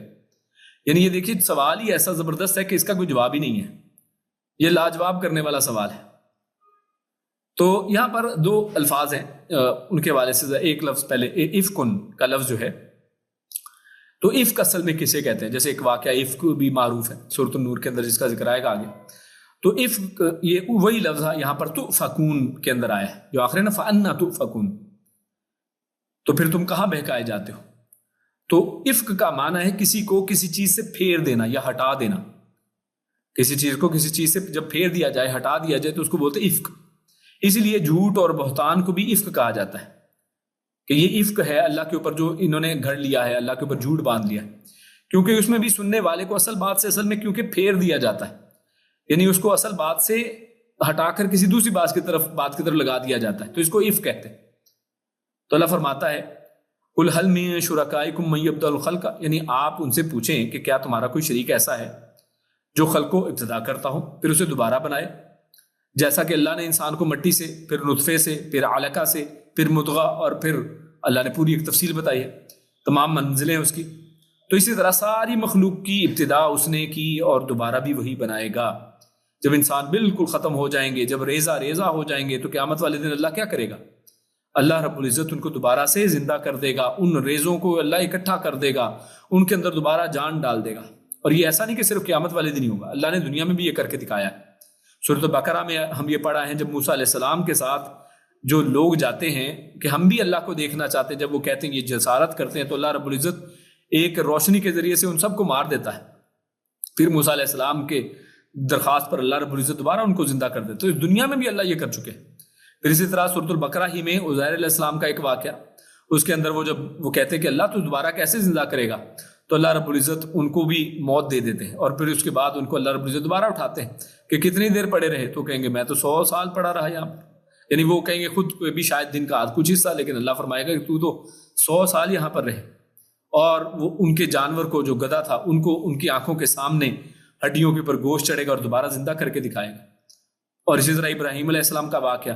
کہ ان کو اللہ رب العزت فرماتے ہیں کہ آپ چند پرندے لیں، پھر ان کو سدھا لیں، اچھی طرح سے سکھا لیں، اپنا پیٹ بنا لیں، اور پھر اس کے بعد ان کے ٹکڑے ٹکڑے کر کے مکس کر کے مختلف پہاڑوں کے اوپر پھیلا دیں، پھر ان کو آواز دیں. تو جس طرح سے یہ اکٹھے ہوں گے اللہ ایسے پیدا کرے گا یہ کہ ایک ذرہ خود بخود آ جائے گا. اس طرح اللہ رب العزت پیدا کرتا ہے. تو یہ اللہ رب العزت کا پیدا کرنا پہلی دفعہ بھی اور پھر اس کو دوبارہ بھی. اور اس کے جواب میں دیکھیے کہ آگے ہے قل اللہ یبدأ الخلق ثم یعیدہ. پھر آپ فرما دیجئے کہ پہلی بار بھی اللہ ہی پیدا کرتا ہے اور پھر دوبارہ بھی وہی بناتا ہے. یعنی اب ان کا درمیان میں نہیں آیا، جیسے پچھلی آیت میں ہم نے دیکھا نا کہ اللہ کے نبی صلی اللہ علیہ وسلم کو اللہ نے فرمایا کہ آپ فَسَيَقُولُونَ اللَّهُ، یعنی جب آپ ان سے یہ پوچھیں گے نا تو وہ کیا کہیں گے کہ وہ تو اللہ ہی ہے. ان کا جواب ذکر کیا تھا، اب جواب نہیں ہے. کیوں؟ کیونکہ یہاں پر ایک خاموشی ہے، یہاں پر اصل میں جواب آتا ہی نہیں ہے. یعنی جواب میں یہ مشرک جب آپ ان سے یہ پوچھیں گے تو جواب دے ہی نہیں پائیں گے، وہ دے سکتے ہی نہیں ہیں.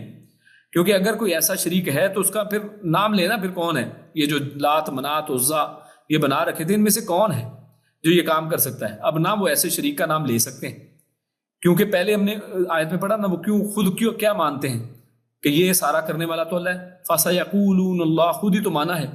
کہ وہ اللہ ہی ہے جو یہ تخلیق کرتا ہے، اللہ ہی جو تدبیر کرتا ہے، اللہ ہی ہے جو مردے کو زندے سے، زندے کو مردے سے نکالتا ہے. یہ سارے کام اور جو آپ کو سم و بصر دیتا ہے وہ سارا تو اللہ ہے.